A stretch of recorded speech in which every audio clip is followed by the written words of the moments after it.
Hello everyone, welcome to another episode of TCG Talk, back today with another video and another Katsu video for you all today.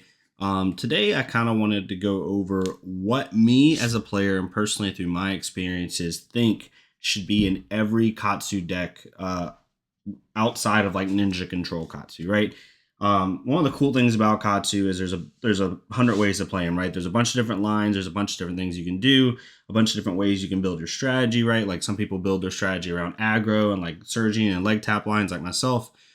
Some people build strategies around like the rushing line as a recent or the break tide line. Some people build strategies around even the crane dance line, right? It all depends on how you want to play, right? So when I make this video, don't see me as discrediting other ways to play Katsu.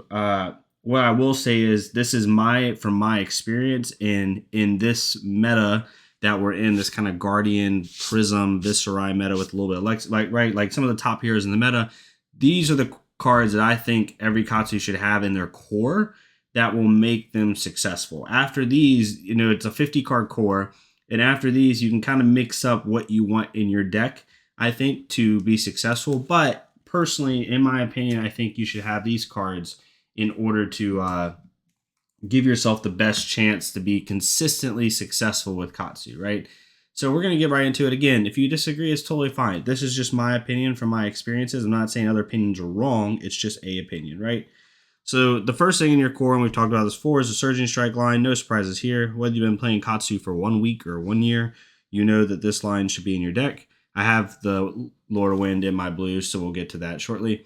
But this line needs to be in your deck. It's the most powerful line Katsu has at his disposal for both damage, utility, everything. Like it's a given. Whether you run 3 against your releases or 2 is up to you. I run 2 because I don't want to see it in my hand unless I'm searching for it. So if I can make that be less likely, I will. Some people run 3 though, and that's totally fine. Some people also run 3 yellow Surging Strikes. I haven't as of recent because of just the disruption and the cost of Surging Strike yellow. Yes, I'm presenting the Surging line a lot, but with Bravo disrupting cards from my hand, Lexi disrupting cards from my hand, give me Frostbites, right? Having to block a little bit more every now and then. The yellows just haven't proved as useful. But regardless, the Surging line should be in your deck. So I'll put that in there for right now. The next thing that should be in your deck, no question about it, like I don't care if you're mid-range or aggro or whatever it is the leg tap line. I run 3 leg taps, 2 rising knee thrust, 1 hurricane technique, and 1 blackout kick, right?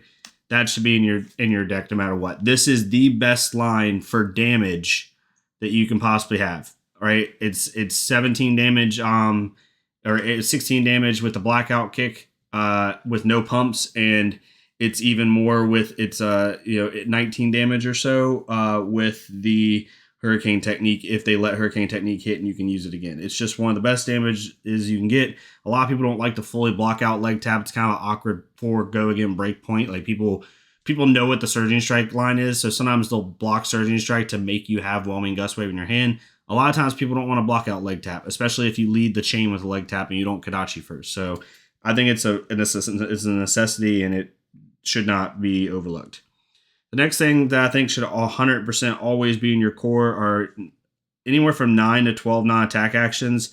I run 10 personally, but you should definitely have at least 9 in your core, and these 9 specifically. These should never come out, except unless you're playing like a Guardian, then even bigger than that comes out sometimes.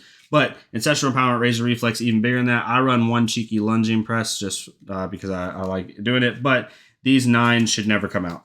Hands down, they're the most powerful tools in your deck that allow you to do different things. Give cards go again, give cards extra pumps, like all types of stuff, right? So those cards should always be in your deck. It should not be understated. The next thing that should be in your deck, and this might be a little controversial to some because if you're kind of more of a mid-range Katsu that runs Breeze Rider boots, this could be not as useful. But with even bigger than that, I think it's a necessity, is Snatch.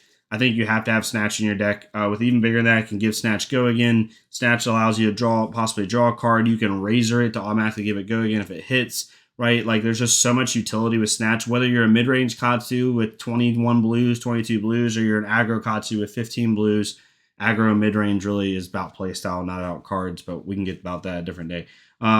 Snatch is, in my opinion, just a needed necessity. The next one not everyone has Enlightened Strikes, but I think you really want Enlightened Strikes in your deck to really make Katsu go even wider, present different things. But even bigger than that, again, even bigger than that makes this card even better, because now if you play even bigger than that and you have an Enlightened Strike in hand, you can play the 5 withdraw card option, and it'll have go again from the Quicken token from even bigger than that. So it's just it does so much for your deck, and I think it's definitely needed at a high level. The next one is Torrent of Tempos. I think you need these in your deck. The reason is because they are so good mid chain. In Chain Link 3, play like when you play Kadachi Torrent or Kadachi leg tap, right? Maybe you're trying to discard to go get Katsu, they block out the leg tap, then you come in with a 5 Torrent. It really hurts them, because most time if you play this on Chain Link 3, they've most time blocked with a card from hand, and now they got to block with 2 cards from hand to block out Torrent. So most time they're going to let it go through.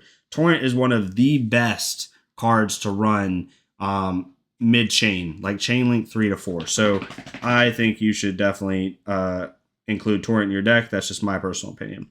Then the next one is blues. I'm not going to give all the blues out, but I think there's certain blues that you should have in every single Katsu deck. I run 17 blues now, pretty much. I've seen Katsu's run as low as 13 and as high as 22, I think is the highest I've ever seen, like a Katsu who's played Katsu for a while run. But the blues I think everyone needs to have in their deck no matter what, right? Sorry, I'm going to my blues here. Is Whelming Gust Wave and Lord of Wind. These are the 6 blues that, like, no matter what type of Katsu you're running, you need to run this. So not quite a 50 card core, because I counted some of my blues, but these are the 6 blues that no matter what you're doing, you need to run these blues, right? Because they help facilitate your Magichi line, and Lord of Winds just, right, is a target you want, right? So overall, this is what I believe you should be running when it comes to Katsu. You know, we're at 21, 23, 25, 28, 31, 34, 37 cards, right, in your core. I think these cards, whether you're running more of a mid-range style, an aggro style, where you're running 15 blues, 22 blues, I think in today's version of Katsu, I think this is the best layout you can have. And I think any Katsu player that you're new to Katsu, or you're just not sure what you should be doing in your meta, I think that this is a good starting point to use this core of cards, and then after that, build the deck that you want to build, right? Because from here, you can pivot a lot of different things, right? You can then put the Break Tide line in, right? You could put blue Rushing River and red Rushing Rivers in with Break Tide, right? And then, I mean, you know, try to get that line off. If you want to add the Crane Dance line and, you know, run 2 Soul Beads in a Crane Dance and find center, right? Heck, if you want to run the 100 wins line, run, you know, 3 more 100 wins, maybe even 600 wins.